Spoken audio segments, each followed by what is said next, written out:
కాశ్మీర దేశంలో ఒక పండితుడు ఉండేవాడు. ధ్యానం, జపం, దైవారాధన, భక్తి కలిగి, మంచి శీలం కలిగి 10 మందికి మాట సహాయమో లేక తనకి తోచిన సేవ చేసేవాడు.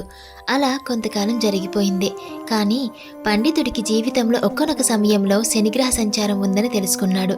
ఆ సమయం దగ్గర పడింది. శని భగవానుడు ప్రతి మనిషి జీవితంలో కనీసం కొన్ని గడియలైనా సంచారం చేస్తాడు.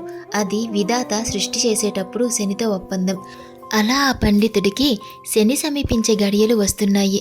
ఇంట్లో ఉంటే ఏమి జరిగి కుటుంబ సభ్యులు బాధపడాల్సి వస్తుందేమో అని, అది ఏ రూపంలో ఉంటుందో ఏమో అని కుటుంబానికి దూరంగా ఒక నిర్మానుష్య ప్రాంతంలో ఒక చెట్టు కింద మౌనంగా కూర్చున్నాడు. ఆకలి వేస్తే తినడానికి కొంత భోజనం మూట తెచ్చుకున్నాడు. ఆ మూటను చెట్టు కొమ్మకి తగిలించి ధ్యానంలో కూర్చున్నాడు. మనిషికి కాలం అనుకూలించకపోయినప్పుడు మౌనంగా ధ్యానం, దైవ ధ్యానం చేసుకోవాలి. సంపద ఐశ్వర్యం ఉన్నప్పుడు దానం చేసుకోవాలి అనేది పెద్దలు చెప్పి ఉన్నారు కదా. అందుకే ఆ పండితుడు చెట్టు కింద ధ్యానంలో శని ప్రవేశించే గడియల కోసం చూస్తున్నాడు. ఇంతలో ఆ దేశపు రాజభటులు గుర్రాలు దౌడు తీస్తూ వస్తున్నాయి.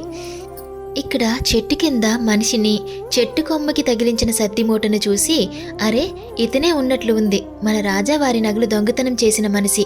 దొంగతనం చేసి అడవిలోని ఇలాంటి నిర్మానుష్య ప్రాంతంలో దాక్కుని కూర్చున్నాడు. ఆ చెట్టు కొమ్మకి తగిలించిన మూట బంగారు నగలు అయి ఉంటాయి చూడండి అనగానే భటులు మూట విప్పి చూడగానే భోజనం బదులు హారాలు, నగలు, దగదగమనే రత్నాలు, వజ్రాలు కనిపించాయి ఆ భటులకి. వెంటనే ఆ పండితుడిని బంధించి భటులు రాజస్థానానికి తీసుకుని పోయి రాజు ముందు నిలబెట్టారు. జరిగింది అంతా చెప్పి మూట విప్పి చూశారు. అది సద్ది భోజనం. రాజు భటులను మందలించాడు. ఏది నగలో ఏది భోజనం మూట తెలియదా అని ప్రశ్నించాడు. కొయ్యో ముర్రో లేదు మహారాజా, మేము చూసినప్పుడు అవి అలానే ఉన్నాయి అన్నారు. అంతా మౌనంగా చూస్తున్న పండితుడు, మహారాజా జరిగింది నేను చెబుతాను అని జరిగిన విషయం మొత్తం చెప్పాడు. ఆ శని కొన్ని గడియలు అయినా మనల్ని పడుతుంది. అప్పుడు లేనిది ఉన్నట్లు, ఉన్నది లేనట్లు భ్రమ కలుగుతుంది. నాకు విషయం తెలిసే నేను మౌనంగా ధ్యానం చేసుకుంటున్నాను. ఆ శని వదిలిపోగానే నగల మూట భోజనం మూటగా మారింది. శని ఆవహించినప్పుడు మనిషి సంయమనం, సహనం, ఓర్పు వహించాలి. ఆ సమయంలో మనం కొంచెం తొందరపడినా అది గొప్ప రాద్ధాంతం అవుతుంది. తాడు పామవుతుంది. మిత్రులు శత్రువులు అవుతారు. కష్టాలు నిష్కారణంగా బాధిస్తాయి. మనం అన్నా అది పెద్ద తప్పుగా పరిగణించబడుతుంది. శని పట్టినప్పుడు ఆయన అన్ని గుణపాఠాలు నేర్పుతాడు. అనుభవం జీవితం చూపుతాడు.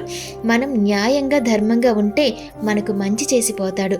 అలా శని భగవానుడి సంచారం ప్రతి మనిషి జీవితాన్ని ఒక కుదుపుతుంది. అసలు శని సంచారం లేని మనిషి అంటూ ఎవ్వరూ ఉండరు. కనీసం కొన్ని గడియలైనా ఉండాల్సిందే. సర్వే జన సుఖినో భవంతు.